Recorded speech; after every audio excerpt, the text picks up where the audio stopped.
Bonjour, nous allons parler aujourd'hui de la skiascopie dynamique. La skiascopie dynamique, par opposition à la skiascopie statique que vous avez vu dans le sujet 1 et 2 de la skiascopie, se fait à 40 cm, alors que la skiascopie statique, que vous avez vu dans le volet 1 et 2, se fait à l'infini. La skiascopie dynamique à 40 cm évalue le comportement accommodatif du sujet. C'est-à-dire qu'en fait, vous allez mesurer où se trouve l'accommodation réelle du sujet pendant qu'il regarde le test à 40 cm. En fait, le sujet a toujours un retard accommodatif par rapport à ce qu'il regarde. Le sujet accommode toujours légèrement derrière le test, très rarement devant. Quand il accommode derrière le test, ça s'appelle le lag.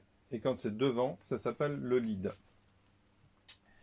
Ce comportement accommodatif peut varier en fonction de trois choses en fait.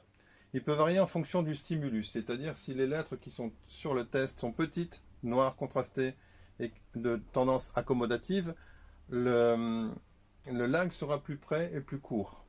Il y a également la demande cognitive, c'est-à-dire que si le texte est très compliqué, ardu à lire ou des chiffres à calculer, le lag également sera plus proche du texte. A l'inverse, si les choses sont faciles à lire, banales, très simples, le lag va reculer un peu.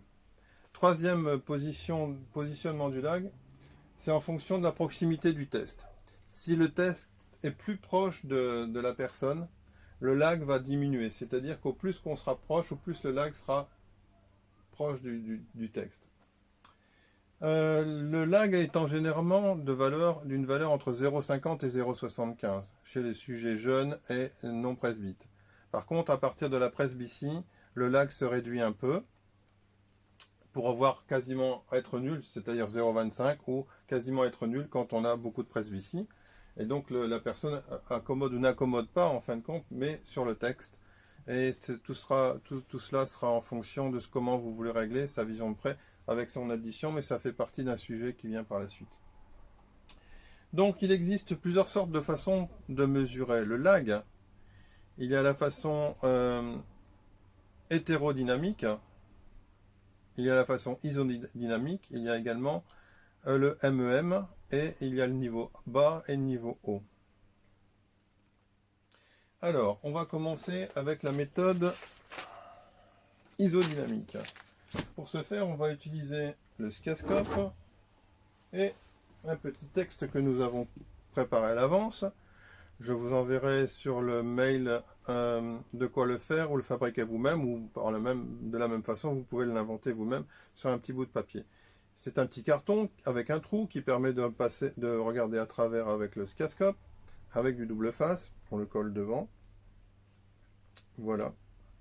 Donc la personne, quand elle regardera le test, elle le regardera quasiment à la position où vous le regardez vous dans le skiascope. En réalité, il y a une petite différence.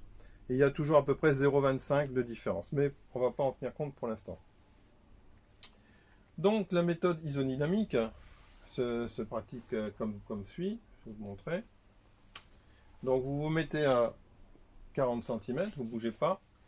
Et vous skiascopez. Donc vous skiascopez l'œil droit et vous skiascopez l'œil gauche. Vous allez voir généralement du direct.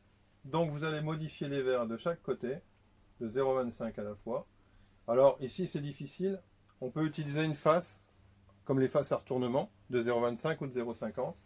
Donc vous skiascopez jusqu'à temps que vous trouvez le point neutre. Quand vous aurez trouvé le point neutre de chaque côté, en demandant bien sûr que la personne fixe le petit texte, vous aurez trouvé le lag par la méthode isodynamique. Voilà. Après, nous avons le point neutre haut et le point neutre bas. Le point neutre haut et le point neutre bas se pratiquent un peu de la même façon. Vous skiascopez la personne et vous ajoutez du plus. Bon, de chaque côté. Quand vous avez le premier point neutre, vous notez la puissance que vous avez trouvée et vous continuez à rajouter du plus. Vous allez avoir un deuxième point neutre, puis vous rajoutez encore du plus, vous allez avoir un troisième point neutre, puis un quatrième, etc., etc. Chaque fois que la personne relâche son accommodation, vu qu'on met du plus. Quand vous arriverez à une certaine valeur, il va s'arrêter de lâcher son accommodation et vous aurez de l'inverse. À ce moment-là, vous revenez en arrière et vous revoyez le point neutre. Ça s'appelle l'ARN objectif. C'est comme dans l'ARN ARP, mais ici c'est objectif puisque c'est vous qui le mesurez, c'est pas la personne qui dit qu'elle voit flou, etc. Donc c'est l'ARN objectif qui est égal par la plupart du temps à plus une 25, voire une 50. Voilà. Donc après il y a la skiascopie hétérodynamique, c'est ce que vous faites le plus souvent en fait. Alors se fait avec un test qu'on met sur le réfracteur. Voilà. Bon, si ça veut bien tenir. Hop. Donc vous mettez un texte à lire et vous faites lire le truc et vous skiascopez et vous reculez pour trouver le point neutre. Alors c'est pas la puissance qui change, c'est vous qui reculez. Vous reculez pour trouver le point neutre. Une fois que vous avez trouvé le point neutre, vous mesurez la distance entre la paire de lunettes et le skiascope, ça vous donne une puissance, et là vous avez une autre puissance avec 40 cm. Vous soustrayez les deux puissances et vous avez le lag. Ça c'est la méthode hétérodynamique.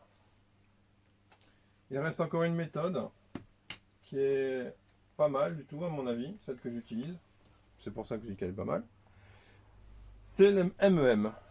Alors le MEM se fait en fait avec deux verres, un plus 0,25 et un plus 0,50, ou un plus 0,50 et un plus 0,75, ou trois verres si vous êtes habile, vous tenez trois verres à la fois. Vous skiascopez sur un œil. Donc dans un premier temps vous vous mettez à 40 cm, donc vous demandez de fixer le petit texte à 40 cm, vous ne bougez pas. Vous skiascopez, vous avez du direct, vous mettez le verre vite fait devant, tac tac, vous skiascopez, c'est encore du direct, tac tac, vous passez sur l'autre, c'est du point neutre, vous avez trouvé la valeur du lag. Donc pendant que je fais ce mouvement là sur un œil, il faut le faire très rapidement, c'est-à-dire qu'en fin de compte, il ne faut pas rester une demi-heure avec le verre devant l'œil. Il faut passer le verre, skiascoper, retirer le verre. Fixer, vous skiascopez, hop, c'est vu, c'est fait. Donc la méthode MEM se fait très rapidement, il ne faut pas rester plus qu'une seconde, avec un verre ou l'autre, et puis vous déterminez à ce moment-là si c'est 0,25, 0,50 ou 0,75. Voilà, j'espère que ça a été clair. Si vous avez des questions à poser, vous les posez sur le mail pour tout le monde. Bonne soirée.